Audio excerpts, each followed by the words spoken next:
শুধু ফিলিস্তিনের নয়, বাইতুল মুকাদ্দাস এটা হচ্ছে সমস্ত মুসলিম উম্মাহ। কথা বলে ঠিক কিনা? এই মুকাদ্দাস হচ্ছে মুসলমানদের ইমানদারদের বাইতুল মুকাদ্দাস। এই বাইতুল মুকাদ্দাসকে রক্ষা করা, ফিলিস্তিনের মুসলমানদেরকে রক্ষা করা, তাদেরকে সাহায্য করা, সহযোগিতা করা প্রত্যেকটা মুসলিম দেশের দায়িত্ব আছে না নাই? প্রত্যেক দেশের দায়িত্ব আছে, মুসলিম দেশের দায়িত্ব আছে তাদেরকে রক্ষা করা। কিন্তু আমরা তাকিয়ে কি দেখছি? আমরা আজকে তাকিয়ে কি দেখছি? আল্লাহ বলছেন মুসলমান মুসলমান ভাই ভাই, মুমিন মুমিন ভাই ভাই, কিন্তু আমরা আজকে তাকিয়ে যা দেখছি তা হচ্ছে কাফের কাফের ভাই ভাই। কথা বলে কি কিনা?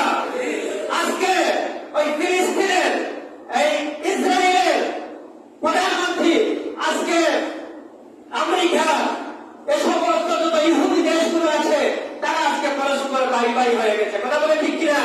তারা আজকে একত্রিত হয়ে গেছে।